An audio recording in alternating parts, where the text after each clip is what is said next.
Adil Law, the legal professionals. Legal tip talk bye Adil Farooq. आज का programme जो है वो पिछले प्रोग्राम की एक कॉन्टिन्यूस सीरीज का हिस्सा है।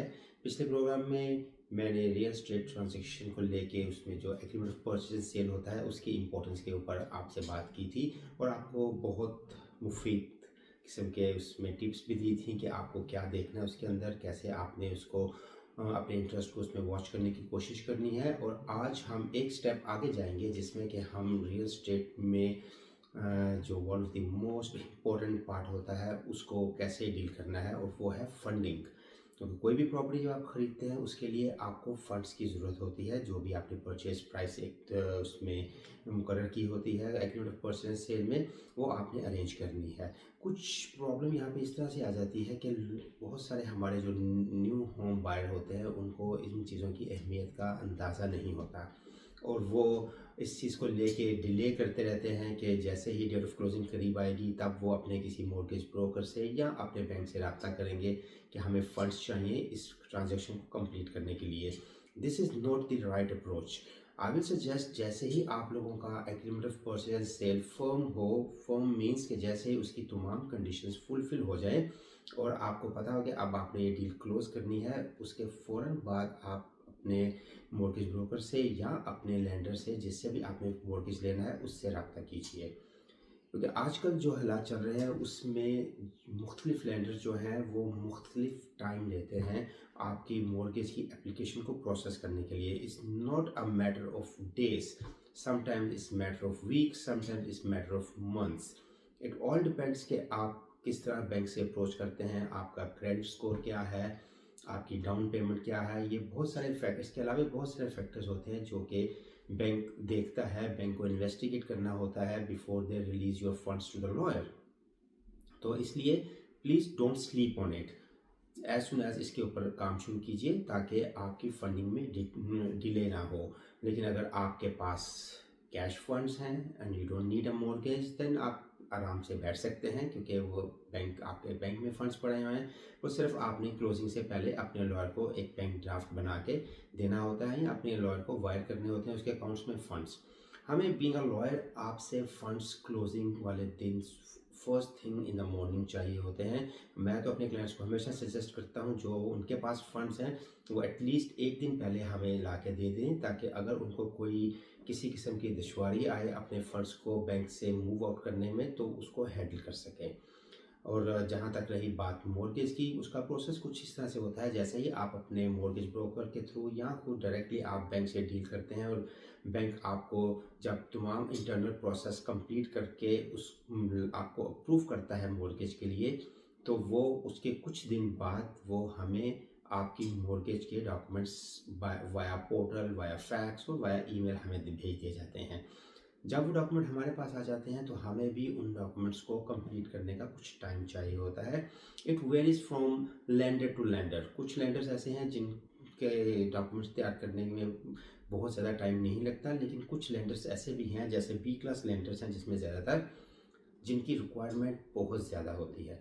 तो हमें वो तमाम की तमाम रिक्वायरमेंट्स पूरी करनी होती हैं before even they fund the deal. उसमें कई दफ़ा ये भी होता है कि हमें अपने क्लाइंट को क्लोजिंग से 3-4 दिन पहले बुलाना पड़ता है ताकि वो तमाम किस्म के डॉक्यूमेंट्स हम उनसे साइन करवा लें, उनसे तमाम किस्म के डॉक्यूमेंट्स हम ले लें जो कि उनके लैंडर ने कुछ कंडीशंस लगाई होती हैं उसको फुलफ़िल करने के लिए। और जैसे ही हम तमाम कंडीशंस फुलफ़िल कर देते हैं उसके बाद लेंडर हमें कंफर्मेशन देता है कि yes they are ready to fund.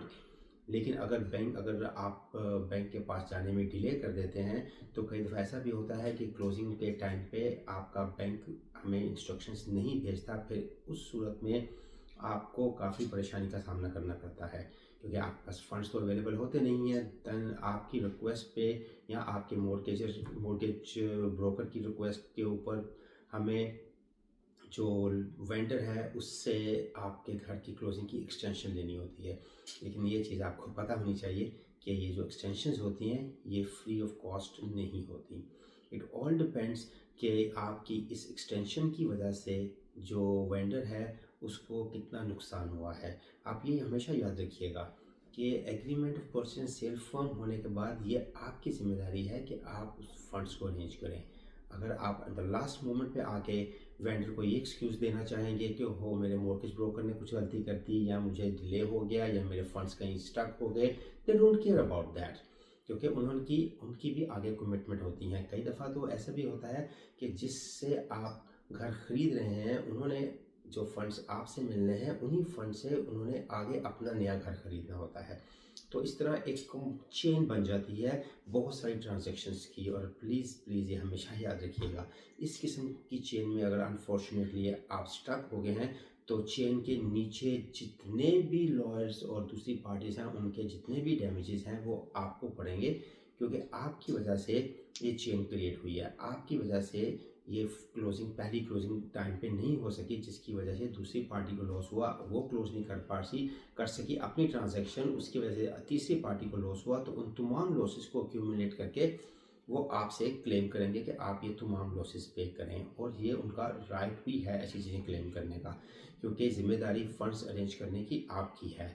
अगर आपके पास कई बार मेरे साथ ये भी हुआ है कि कुछ क्लाइंट्स ने अपने फ़ंड जो है किसी एक ख़ास अकाउंट में इन्वेस्ट किए होते हैं, और उनको इन्वेस्टमेंट से निकालने के लिए कुछ दिन का नोटिस देना होता है, जो कई दफ़ा उनको नहीं पता होता, या समझ लें उनके जहन से निकल जाता है कि उनको फंड्स निकालने के लिए कुछ ख़ास दिन का नोटिस देना है उस स्पेशल बैंक को या स्पेशल इंस्टीट्यूशन को। तो इस चीज़ को डिले हो जाता है, जिसकी वजह से उनके पास फंड्स होते हुए भी उनके पास फंड्स नहीं होते, क्योंकि जब तक फंड्स हमारे अकाउंट में नहीं आएंगे, हम उसको यूटिलाइज नहीं कर सकते और आपकी क्लोजिंग नहीं कर सकते। तो इसलिए प्लीज़ इन चीज़ों को मद्देनज़र रखें। जब आप क्लोजिंग कर रहे हो, किसी घर की परचेज कर रहे हो, तो अपने फंड्स को बिफोर हैंड अरेंज करके रखें। नॉट ओनली दैट, अगर आप इसको दूसरे एंगल से देखें, जैसे मॉर्गेज की बात है, कई कई दफ़ा ये भी होता है, बल्कि कई दफ़ा नहीं, अमूमन ये होता है कि आपने 20% डाउन डालना होता है, आपने 30% डाउन डालना होता है। तो जो बैंक ने अगर 1 मिलियन का मॉर्गेज, 1 मिलियन की प्रॉपर्टी है, आपको बैंक ने $700,000 का मॉर्गेज दिया है, तो 3 लाख तब भी आपने अपने अकाउंट से ट्रांसफ़र करना है। तो क्लोजिंग से पहले प्लीज़ मेक इट श्योर कि वो जो एक्सेस फंड्स हैं, जो कि आपने खुद अरेंज करने हैं, वो आपकी एक्सेस में हों। आपके अकाउंट में अगर स्टक हो गए हैं, तो उसके वो आपके लॉयर जो हैं कुछ नहीं कर सकते। हाँ, लेकिन एक चीज़ आप ये भी ज़हन में रखिए कि हम लॉयर के जो ट्रस्ट अकाउंट होते हैं, उनके ऊपर अमूमन होल्ड नहीं होता।